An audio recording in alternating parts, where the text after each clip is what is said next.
देखिए ईश्वरी विधान, एकदा महानद्याम कदाभिषेक। एक दिन कुछ ऐसा हुआ, गंडकी नदी महानदी मानी गई।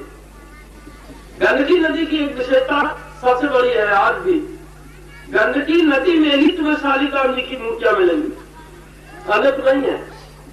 आज भी ये विशेषता है, ये शालिग्राम जी की मूर्ति यदि आप पाएंगे तो गंडकी नदी, तो कृष्ण में है गंडकी नदी, कृष्ण में स्वरूप। ऐसा वर्णन किया गया है कि ये भगवान स्वयं इस नदी के अंदर अपना बना रखा है, वो कि हमारा घर स्थान यही है। उस प्रकार की प्रवृत्ति है इनकी। तो ऐसे महाराज स्वयं ये उस गंडकी नदी के पास आके स्नान किए। स्नान करने के बाद फिर सूर्यांजलि, और सूर्यांजलि देने के बाद ब्रह्माक्षरम अभिघ्राणः। यहां पर वो ब्रह्माक्षर क्या है? गायत्री मंत्र। गायत्री मंत्र खूब ध्यान रखें, इसको ब्रह्माक्षर माना गया। सबसे प्रमुख चीज जो है गायत्री मंत्र इसलिए माना जाता है कि हमारे बुद्धि को भगवान की ओर ले जाने वाला मंत्र यही है। बस ये सबसे बड़ी बात, प्रारंभिक स्थिति में मन की शुद्धि और भगवान की ओर ले जाएगा यदि कोई, तो उपासना का मंत्र गायत्री है। तो इस गायत्री मंत्र का जप, जिसको कहा जाता है ब्रह्माक्षर, ये गायत्री मंत्र का जप करना है। और बिल्कुल नदी के किनारे घटना क्या हुई वहां? तत्र तदा राजन हरिणी पिपासया। राजन परीक्षित जी, एक उस बीच में एक हरिणी मृगी है, गर्भवती थी वो, पिपासया, पानी पीने की अभिलाषा में जलाशय के समीप, उसी नदी के समीप में वो आई। ये इस तट पर थे, वो उस तट पर आई है। जंगल बड़ा था। तया पेटी मान उदके, जैसे ही जल में पेटी मान, अर्थात जैसे ही उसमें मुंह लगाती है पीने के लिए, तावत ठीक उसी समय आगे दूर बिल्कुल सन्निकट न तो मृग पते ना दो लोक भयंकर उदपतत। वो एक बड़ी सिंह की आवाज, यदि आप देखें तो लोग भयंकर है, और वो तो मृगी है, मृगी नहीं है। मृगी और मृग में भी अंतर होता है, पुरुष में और पुरुष और स्त्री में भेद होता है। पुरुष प्राय ऐसा है कि वो कुछ पुरुष ऐसे होते हैं, वो तो एक अलग चीज है जो स्त्रियों से भी कमजोर हो, लेकिन वैसे पुरुष जो होते हैं उनके हृदय सुदृढ़ होते हैं, और स्त्री का हृदय कमजोर होता है। एक फायरिंग हो जाए बस ये रात को घबराएंगी, और आदमी जो है उसने कहा क्या हो गया, उसमें अटाई में घूम रहा है, बैठ रहा है, कोई चिंता नहीं, तो उसके हृदय प्राय कठोर होते हैं। स्त्रियों के हृदय कोमल होते हैं, इनके अंग भी कोमल होते हैं, पुरुषों के अंग भी कठोर होते हैं। पुरुषों की बुद्धि भी कठोर होती है, स्त्रियों की बुद्धि भी कोमल होती है। यही कारण उसका होता है कि इनके ऊपर तत्काल अधिकार हो जाता है। कोई भी व्यक्ति ऐसा आ जाए घुमा देने वाला तो एक सेकेंडों में घूम जाएंगे, लेकिन पुरुषों को घुमाना आसान नहीं पड़ता है, बड़ा कठिन होता है। क्यों? इनकी बुद्धि में कोमलता नहीं है, कठोरता है, और उनकी बुद्धि में कोमलता होती है। तो कोमल हृदय होने के कारण से ये घबरा जाती है। मृगी की क्या हालत होगी? और वो कौन है? मृगपति।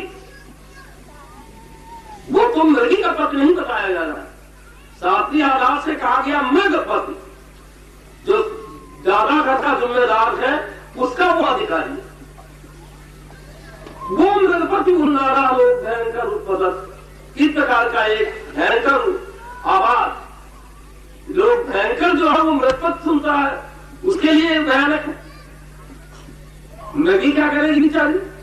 लगी घबरा गई कि मालूम होता है कि ये इसका अधिकार मेरे ऊपर होना है और अब हम कहां जाए। घबराई वो तम मृग बधू, अरे मृग की बधू है वो, क्या हिम्मत रखती है, क्या ताकत रखती है, क्यों प्रकृति विक्लवा, ये तो प्रकृति से विक्लव है, मृगी बनेगा, ये तो स्वाभाविक है, स्त्रियां भी प्रकृति विक्लव है। तो उन तरीकों से मृगी क्या करती बेचारी, बहुत घबराई, चकित निरीक्षण, बहुत चकित स्थिति में उसने इधर उधर दृष्टि डाली कि है कोई जो मुझे बचा ले, या वो कितनी दूर है जिसकी आवाज आ रही। तो इस तरीके से मृगी बड़े आश्चर्य के साथ में इधर उधर घेरी, लेकिन कोई ऐसा उसको जान नहीं पड़ा कि हमारी रास्ता में जो आपत्ति आ गई है वो बच जाए, ऐसा नहीं मालूम पड़ा। भया सहसा भय की स्थिति और बढ़ी, और विचार ये किया कि उस तरफ एक संत ऐसे बैठे हुए हैं, तो यदि हम यहां से छलांग लगावे और उस पार हो जाए तो संत हमारी रक्षा कर लेंगे। ये भावना उसके हृदय में आई मृगी की। देखो ये बात मत सोचिए, ये पक्षी भी जानते हैं कि कौन हमें मारने वाला है और कौन हमें खिलाने वाला है, ये जानते हैं। आप देखिए बंदूक की फायरिंग करिए, जाने कहां तक उठते हैं, और बंदूक आप जाने हो किसी बन से निकलिए कि आवाज एकदम करने लगते हैं कि अत्याचारी आ रहा, समझ के रहना, तो बता देंगे, वो जान जाते हैं कि लिए है, फौरन कहेंगे। और सज्जन घरों के अंदर आटा मारा जाता है, हट जाए वो जरा, तो चिड़िया सब वही आ करके चुनती है, आटा सब लेती है और चुन रही है, उनको ये चिंता नहीं है कि हम यहां मारी जाएंगे। तो ऐसा मत सोचिए, ये सब हित अनहित वो पशु पक्षी, ऐसा कोई है ही नहीं जो हित अनहित जानता हो। इसलिए उसके मन में भावना बनी कि जब उस तरफ चली जाए तो हम बच सकती हैं। तो भयभीत व्यक्ति जो होता है वो पूर्ण ताकत अपनी लगाएगा। अगर कोई आदमी जान गया कि हमारे ऊपर आपत्ति आ गई है और उधर बच सकते हैं तो अपनी पूरी ताकत को खर्च कर देगा वहां। वही हालत हुआ कि एक लगी, वो भी गर्भवती, तक के ऊपर से उलटती तो जरूर है, चिपकती है और चाहती यह है कि उस तरफ चली जाए, ये उसने चाहा। लेकिन अभी गर्भवती मृगी में क्या साहस होता है, क्या करे। तस्या उत्पतंत्या, जो ये चिपकने की कोशिश की इन तरीकों से, तो उस चिपकने में कहां उतर जा पाए, अंतर्वत्या उर्भयात, और भयभीत भी है तो ये वहां तो नहीं जा पाई, उतर नहीं जा पाई। चिपकने में ये बीच मार्ग में, यानी नदी की जो धार है, धार में उतर नहीं जा पाई, धार के अंदर आकर के बड़ी ताकत लगा के आ गई, लेकिन उधर नहीं जा पाई। जब में जब वो गिर पड़ी तो चिपकने की स्थितियां क्या होती हैं, जब आदमी कोई चिपकेगा तो होता है ये कि ये आकर सब भीतर की उठती है ऊपर, तो ये जब ऊपर उठने की कोशिश की, गर्भवती थी वो, तो एवं निर्गता गर्भा स्रोत निपा, ये स्थिति ये बन गई। वो छलांग लगाने की स्थिति में थी, वो समझ नहीं पाई, गर्भ उसका जो था वो जल में आ गया, स्रोत जो धार बह रही थी उसमें गिर गया। प्रश्रवण, देखिए क्या होता प्रसव, अब वो प्रसव तो हो गया उसका। उत्सर्पण, जब ये स्थिति उसकी आ गई अब, तो पुत्र का दुख सबको होता है और पक्षियों को भी होता है, सब भयभीत होते हैं। तो वो अकड़ी क्या हुआ, आपत्ति तो आई उसके ऊपर, तो ये जान तो गई कि हमारा गर्भ समाप्त हो गया, इसलिए खेद आतुरा, बहुत दुखित थी वो, लेकिन फिर भी अपने मन बचने का उपाय हर आदमी बनाता ही है, तो वो उपाय उसने किया कि और छलांग मारे हम उस तरफ हो जाए, तो इसलिए उसी से छलांग लगाई थी। तो ऐसे करने के उसमें निकल तो वो गई उधर, निकली और फिर ये सन की तरफ नहीं गई। नो खेदा तुरा स्वगणे नवीज्यमाना, उसका साथी भी कोई नहीं है, जितने भी उसके गांव है उनसे भी वो अलग है। उसका भी दुख था कि हमारा कोई अब नहीं रह गया, जरूर जो था वो भी समाप्त हो गया। तो उसमें बड़ी दुखी स्थिति में वो थी। वहां से हो करके यहां से जब आगे बढ़ी तो कस्याचित् दर्याम कृष्ण सारसती निपपात अथ ममार्च, वह ये कि इसने छलांग तो लगाई बड़ी जोर से, और वो तेजी के साथ छलांग लगाने के समय में ये उधर से चिटकी गई और वहां से हट करके एक वहां का पर्वत की एक कंदरा के अंदर वो जाकर के ये गई, वो बिल्कुल सामने दिखाई पड़ती थी कंदरा। संत जो बैठे हैं भरत जी उसको ये घटना उनकी आंखों के सामने हुई। क्यों आंखों के सामने हुई? यद्यपि ये गायत्री मंत्र जब कर रहे थे, आंख नीचे हुए थे, लेकिन आवाज जो सिंह की हुई है, अभी हमने आपको क्या बताया, लोग भयंकर, तो संत की भी आंखें खुल रही थी उस घटना पे। और इधर ये घटना देखी, बालक को भी देखा कि इसके जल के अंदर आ गया है, और ये भी देखा कि ये इधर उठ के और वो चली गई है कंदरा में। वो कंदरा में गई और कंदरा में ही जैसी ही हो गई है, बस इसको 2 मिनट नहीं लगे। कस्याचित् दर्याम कृष्ण सारसती, ये किसकी है? एक कृष्ण क्या एक मृग होता है, कृष्ण काला मृग होता है, तो ये जिसको पावन लोग मृग कहते हैं, पावन मृग काला मृग, ये वही कृष्ण सार मृग होता है, और ये उसकी स्त्री है कृष्ण सारसती, वो सती है। अपने यहां पर यह सिद्धांत रहे, मृगों में भी सतियां नहीं, मनुष्यों की बात छोड़ दीजिएगा। ये अपना भारतवर्ष इतना सुंदर रहा है कि यहाँ पर पक्षी भी इस तरीके के रहे। जहां तक ये आपने मैसासुर की बात सुनी होगी, असुरों के बारे में है, और वो मैसी की भैंसी और इन तरीकों में थी, ये अपने सतीत्व की रक्षा उसने की। ऐसे हमारे यहाँ पर पक्षी भी थे। बात देखिए कितनी कृष्ण सार की वो सती है। आज वो अपने पद से भी अलग है। क्या हुआ हाल उसका कि वो भरत जी देख रहे निपपा, ये देखा कि बड़ी जोर से उसको जाकर के गिर गई। क्यों गिर गई? कारण मालूम हो गए। एक तो उसका गर्भ चला गया और अपने खानदान से अलग हो चुकी। दोनों चीजों की स्थितियां उसके सामने इतनी बन गई कि वो अपने को संभाल नहीं पाई, वहां गिरी और मर गई तुरंत। उधर से ये घटना हुई और इधर भरत जी उसको देख रहे हैं कि जल के अंदर जा रहा है। वो 2-3 गोते लगा लिया जल के अंदर। वो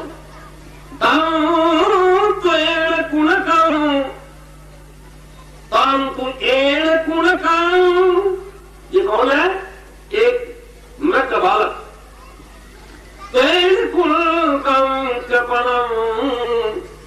क्या हालत उस बालक की है? महाराज ने देखा कि देखो ये जल के अंदर इस प्रकार से जा रहा है, ये भी समाप्त हो जाएगा। तो राजर्षि भरत, आज राजर्षियों में महाराज भरत जी आदाय ये वहां पूर्ण पड़े, उन्होंने उचित कार्य किया। उसको की आवश्यकता थी, ये आवश्यकता थी वहां पर जल में प्रवेश करने की। हमारे सामने कोई घटना हो रही है तो कर्तव्य हमारा है कि हम उत्तर करें। वो यहाँ की ये बड़े तेजी के साथ एक कूद कर करके और उस मृग कुमार को ले लिया, बाहर लेके आए, उसको पोंछा, साफ किया और ऐसे पोंछ के साफ कर करके महाराज ने मन में ये विचार किया, मृत मातरम, इसकी तो मां तो मर गई है, बालक ये है किसको दे दे। सिंह की आवाज आ रही है, यदि हम इसको छोड़े देते हैं तो एक सिंह इसके ऊपर आक्रमण कर लेगा और आक्रमण करने के बाद स्थिति ये बन जाएगी कि वो मां तो नहीं रही और हमारे सामने ये घटना हो रही है, इसके हम भी एक दोषी बन जाएंगे। तो अब ये परिस्थिति में ऐसे आ गए कि इन्होंने कहा हम कहां छोड़े इसको, तो उस बालक को इन्होंने मृत कुमार को ले लिया और इन्होंने लेने के बाद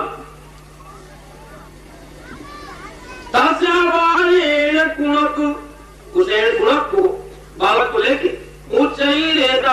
कृतनिजाभिमानस्य आधा तत्पोषण पालन पीड़न या शुरू कर दी, ले आए अपने आश्रम पर और उसको बड़े प्रेम में कुणक भी कह देते थे और कभी कभी उसको ऋष कुमार के रूप में मानते थे। यहां भाव बन गया ऋष कुमार, बड़ा प्रेम करते थे। यानी यहां तक आप समझिए आ रहा नित्य प्रति रात में उसको अपने साथ पढ़ाते थे। महाराज वो ज्यादा दिन घटना ये नहीं हुई, बिल्कुल अंतिम समय के करीब की यह घटना है और यह है प्रारब्ध भोग। आज ही वहां वहां बैठे होते तो कुछ ना होता, यही प्रारब्ध भोग है। आदमी कह देते हैं ऐसा ना होता तो क्या होता, अरे वो क्यों ना, वो प्रारब्ध भोग है उसका, वो तो बनी बनाया है, तो वो प्रारब्ध की स्थिति को भोग रही है। देखिए प्रारब्ध भोग क्या होता है, जिसने राज्य छोड़ दी, गौर करें जरा आप, एक तरफ ये देते हैं राज्य छोड़ी, 5 बच्चे छोड़े और सब कौन से बच्चे हैं, जो वास्तविक रूप में पिता का देवता के रूप में मानने वाले, वो बच्चों को छोड़ दिया, सारी संपत्ति छोड़ दी और यहाँ वो आशा बना ली कि हम एक भी चीज अब ग्रह का आसन के नहीं लेंगे, बिल्कुल बंधुक रहेंगे हम उन प्रवृत्ति का आदमी। और देखिए क्या मानते हैं, तब पोषण, अब किसका पोषण होता है, मृग से पोषण, आज मृग का पोषण हो रहा है और पालन एवं इस तरीके से उसका करने लगे। लालन गोदी में लेते थे और गोदी में लेकर उसकी मुट्ठियों पर हाथ घुमाते थे और कहते थे भैया घबराओ रो मत, मामी और माता पिता हूं, अरे मैं ही तुम्हारा माता और पिता हूं, तुम हमें इस रूप में देखो, यूं खिलाने लगे। नित्य उसको अरे से आना हो गया था, छोड़ देते, बस यही मुंह पैदा हो गया। जानकारी तो वहां भी थी, वहां तक तुमने ठीक किया, उचित किया, लेकिन अब वो जब चलने फिरने लगा है तो आपको क्या जरूरत है, वो अपनी जगह में चला जाएगा। बस यहां यही गड़बड़ी कर गए और ये उसका प्रारब्ध भोग करा रहा। बड़ा अच्छा भवन यहाँ पंचम स्कंद में एक जगह आया है, संसार के अंदर हर व्यक्ति को प्रारब्ध भोगना पड़ता है, मुक्त भी भोगता है। मुक्त आदमी कौन होता है, कौन है मुक्त? देखिए कोई आदमी जेल खाने में बंद कर दिया जाए और जब उससे निकाल दिया जाता तो क्या कहते हैं, मुक्त। ऐसे ही संसार से जेल खाने से निकल गया है जो, वही मुक्त है और क्या है। तो वो तरीके के यही मुक्ति मानी जानी चाहिए। तो देखिए महाराज वहां पर बंद में आ रहे हैं तो मुक्त भी व्यक्ति, गंगा जी के किनारे रहने वाले भी व्यक्ति प्रारब्ध को भोगेंगे, इसमें कोई संदेह नहीं। जो हमने पहले किया है उसका जो विधान बना हुआ है वो हमें आपको भोगना पड़ेगा, चाहे हम हंस के भोगे और चाहे रो के भोगे, भोगना जरूर है। तो उस बीच में अब देखिए समय की बात, कितना व्यक्ति और यह हालत में अब क्या भेद किया जाता है, मुक्त आदमी प्रारब्ध भोगता है और जो मुक्त नहीं है, बंधन में है, वो भी प्रारब्ध भोगता है। तो जब प्रारब्ध दोनों को भोगना है, अंतर क्या होता है, बस यही अंतर है। पंचम स्कंद में महाराज ने प्रारंभ में बड़ा अच्छा एक श्लोक दिया, मुक्तो पितावतो विधियात् सुदेहम् अभिमान शून्य आरब्धमस्नन्, आरब्ध का तो भोग भोगेगा ही, लेकिन अभिमान शून्य, उसको देहाभिमान नहीं है और ये आदमी देहाभिमान के साथ भोगता है, बस इतना ही फर्क होता है। उसको देहाभिमान नहीं है, जो भी हो रहा होगा, मुझसे क्या मतलब, मुझसे क्या मतलब, थोड़ा है मुझसे क्या मतलब, थोड़ा शरीर को है, हमारे में कोई नहीं, आपत्तियां है शरीर को, मुझसे क्या मतलब है। बस यही मुक्त है। और जो आदमी इस प्रकार से देखने लगे वही बंधन में, भाई इतना फर्क होता है। तो देहाभिमान शून्य व्यक्ति कर्ता और भोक्ता दोनों चीजों को जो छोड़ दिया है वही आदमी मुक्त है। वही मुक्त है जिसको कर्ता और भोक्ता का वो न हो। जब कर्ता नहीं है तो भोक्ता के क्या सवाल। ऐसे जो देहाभिमान से निर्मुक्त व्यक्ति है वो व्यक्ति जो है उनको भी प्रारब्ध भोगना है और बंधन वाला भी भोगेगा। तो देखिए अब प्रारब्ध भोग आ गया इनका। खिला रहे हैं लोग गोदी में, बड़े अच्छे प्रकार से उसको खिलाते थे और जो खिलाते हुए वो ऐसा विधान बन गया कुछ वो खिलाते खिलाते इनको। कभी कभी ये अहो बतायम हरे कुल का कभी कभी ऐसा हो जाता था कि उसको लेके चले और लेके चलते हैं तब उसको दिखाते हैं कांधे पर बैठाने, कांधे पर इसका नहीं उत्पाद पैदल नहीं चलने देते हैं उसको कि बच्चों को परेशानी हो जाएगी। तो उसको अपने कांधे पे बैठा और कांधे पे बैठा के चले। कौन आदमी चल रहा है? वही आदमी जो राज्य छोड़ चुका है वो आगे अपना भोगला उसको लेके अब यूं ऐसे लेके उसको चलते हैं। आप धीरे धीरे जहां कहीं जाते हैं मतलब कोई संध्याएं लेने तो उसको दिखाते हैं कि देखो तुम जब संध्याएं बोला तो हम जब तुमसे कहा करेंगे संध्याएं लाना हवन की तो इसी जगह से आकर करके संध्याएं ले जाना। बात पढ़ाते हैं, सिखाते हैं उसको। ये इस तरीके कर रहे हैं। तो उस बीच में बहुत बारी कह लेते थे सोगन सुहृद बंधुभ्या परिवर्जिता। इसमें न जाने कौन से नक्षत्र में जन्म पाया है कि इसकी मां भी समाप्त हो गई। सोगन सुहृद बंधुभ्या परिवर्जिता, कोई भी इसका नहीं है। तो अब केवल मैं ही हूं और शरणम च मोपसादिता, और वो भी मेरी शरण में ये प्राप्त हो चुका है। मां में वो माता पितरो, यह हमें ही माता और पिता के रूप में देखेगा और जिसका कोई यही नान्यम कश्चन, कोई और नहीं है। ये कर करके मत परायण से पोषण पालन पीड़न लालन, मत परायण मेरे में ही ये परायण होकर करके इस तरीके से कर रहा है, हमारे में ही परायण है। तो हमारा भी कर्तव्य किसका पालन पोषण इस प्रकार से हम सब करें। यह हमारा भी विधान इस प्रकार का है।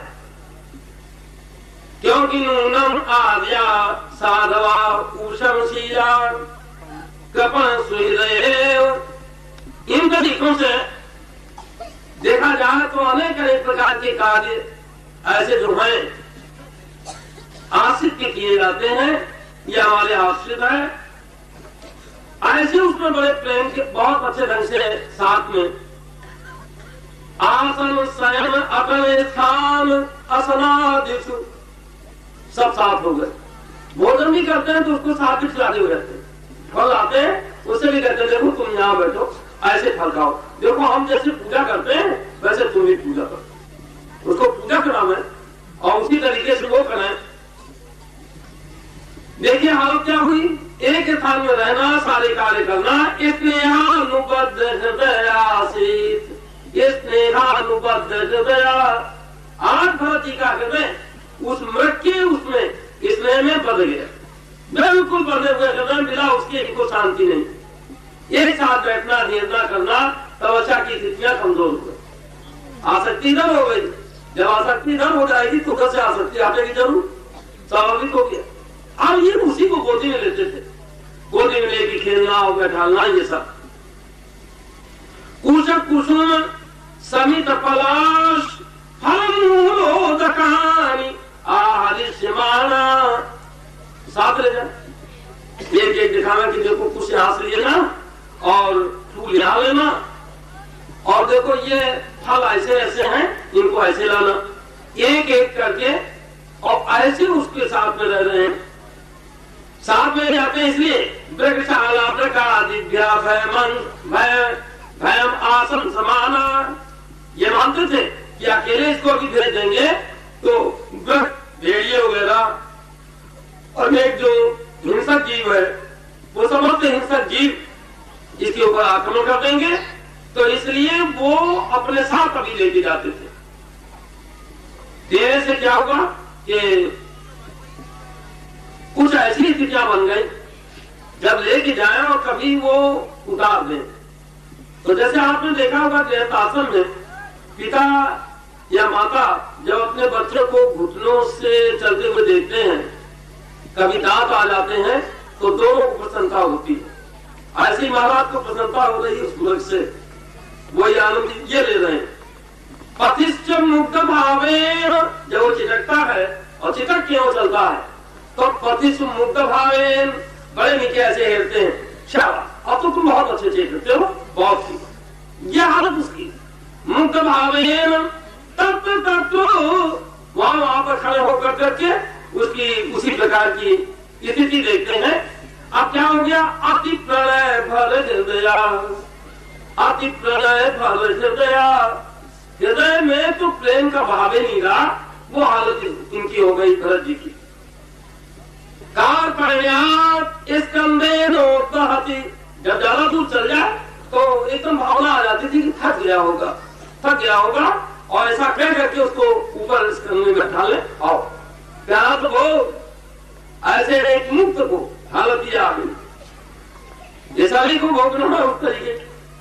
अब एवं करके, और ये नहीं मुदम परम